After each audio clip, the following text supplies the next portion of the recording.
So I'm taking a look at the harmony of this Mozart's Piano Sonata K570. I'm looking at the second movement, the Adagio, which is in E flat major. And today I'm going to be looking at the behaviour of the leading notes and the sevenths in the dominant seventh chord to see where these two notes move to. So leading notes in the key of E flat major, we're talking about D.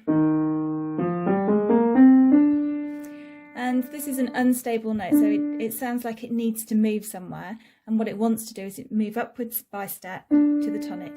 And most of the time this is the voice leading or the behaviour of this note. When the harmony is chord 5 moving to chord 1, generally speaking the leading note will move to the tonic. There are some exceptions. For example, in 4-part harmony, if the leading note is in a middle part, it can fall to the dominant. But that's more common in vocal harmony. And when we're talking about piano music and also in harmony with fewer parts, in 3-part harmony, for example, if you're doing trio sonatas at grade 8, the movement of the leading note is always to the tonic. Well, I say always, there are exceptions. So in keyboard music in particular, because the number of notes in each chord is quite fluid, sometimes we can have a 4-note chord or just a 2-note chord or just a single note going on. This tends to change, the texture changes as the music goes along. We do sometimes see the leading note not behaving itself, but usually there will be a very good reason why. And when we're talking about classical music and early romantic, there really has to be a good reason why the leading note doesn't move to the tonic. If you are writing leading notes in harmony exercises or even in composition exercises in the theory exam, you really need to be aware of this note at all times so that you know what it's doing, and if it's not behaving in the way it's supposed to, what's the reason for that?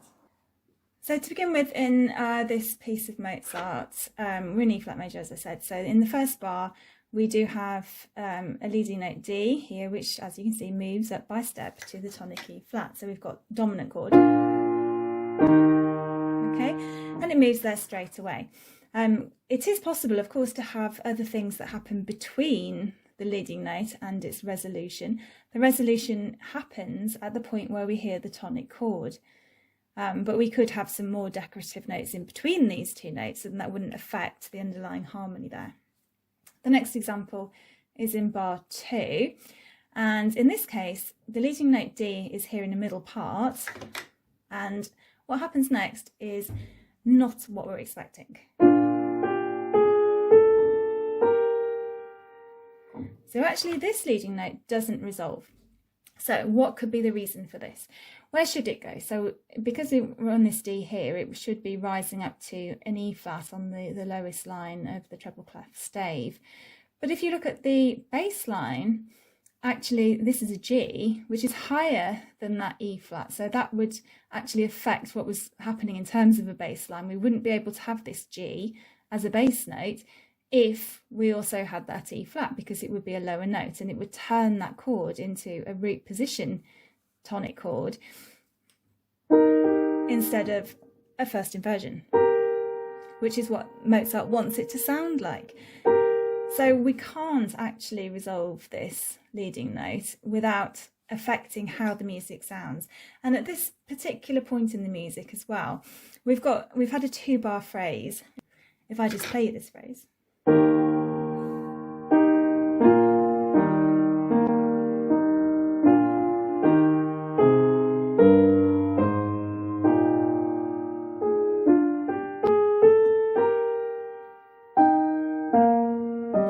so you can hear that this is one musical idea which has come to a little point of an end or a natural break, and then it's repeated an octave higher. So this is a natural break point.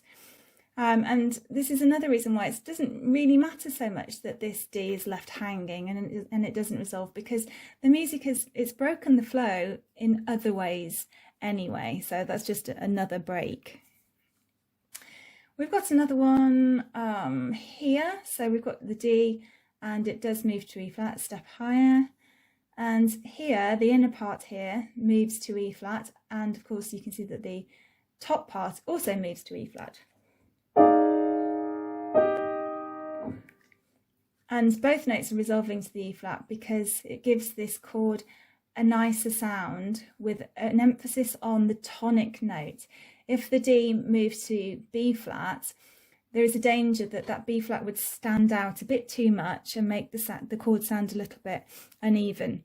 When you were playing the piano, you'd have to really concentrate on not making that B flat prominent, because it would spoil the tone of the chord. But by omitting the B flat, we don't have that problem at all. So it's a nice gentle sound. Okay, so moving along, we've got another one here. Now this D, you might think at first glance that it is moving up to E flat, but this is not a resolution because it's not where the chord changes. We've got these 4 notes, and then we've got, with E flat and G, chord 1 is here. This is where chord 1 is. It's not here. All of these notes after the D are just decoration notes, and actually the D is moving to G. So this D isn't resolving to the tonic by step. Why? Well, because we've got a scale figure, and of course, when you've got a melody, then the melody is important, and you're not forced to always move to certain notes in a melody, because the melody is important enough in itself that it can make its own decisions. And this melody feels like it really wants to go up to G rather than back to E flat. Okay, so the resolution chord is here, but we don't have the resolution note because it would affect how the melody sounds. In the left hand, the D leading note here in chord 5 resolves to E flat here in chord 1.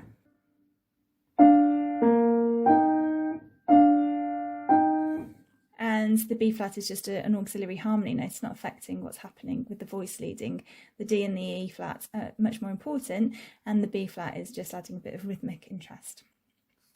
Another one here, so this D again is moving to E flat. Actually, this D isn't a leading note in the key of E flat major, because we have moved to C minor just for a couple of beats, and this chord here is a diminished 7th in C minor, which means D is the supertonic, and it's moving to the mediant in the key of C minor, but it's the same voice leading, and generally speaking, most notes will move to the nearest possible note in order to produce smooth sounding music. Okay, so we also need to look at the 7ths in 5/7. So in the key of E flat major, 5/7 is B flat 7, and the 7th is A flat. So this chord, 5/7, moves to chord 1, and the 7th in it moves to the mediant in chord 1. So it falls down by step. In a major key, that's a semitone step. In a minor key, it would be a tone step. But we're in a major key here. So let's see what's happening in the Mozart with the 7ths. The first one that comes up is in bar 2, at the end of the bar here. So we've got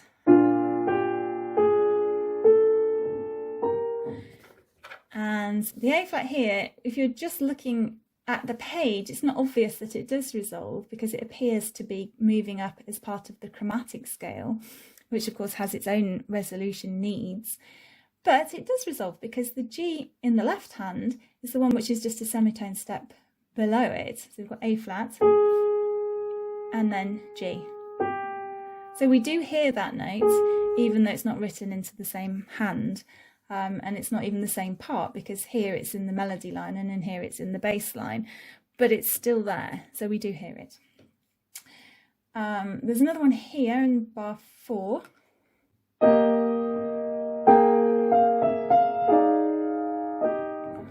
And this A flat resolves to the G here. This is a delayed resolution because we've got the appoggiatura on the 3rd beat of the bar here, but this makes it just happen a little bit later than expected, a little delaying of, a bit of suspense, but it still behaves in the way that we expect it to, and it falls by step. In bar 5, we've got one in the top line. And then we've got a lot of stuff going on here, but in terms of harmony, we are still in the dominant 7th chord all the way through the rest of this bar, and chord 1 only happens here. So this is where we expect the resolution, and that's where it is. So the A flat here resolves to G a step lower here, and this in between decoration doesn't affect that voice leading.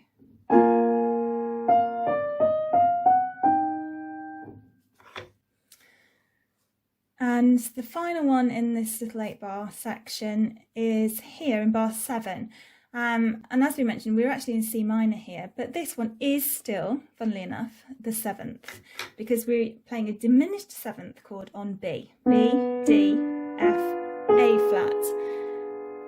So instead of the B flat dominant 7th, it's now B diminished. But the top note is the same. So it's still behaving in the same way, and it's falling by step into the tonic chord of C minor.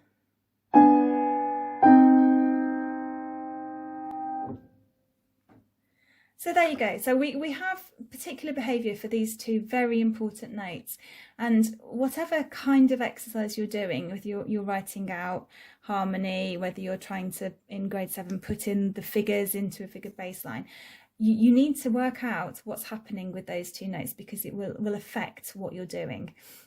But as you can see in the Mozart here, particularly with the piano texture, sometimes these rules seem to be broken, so always look for a good reason why that might be.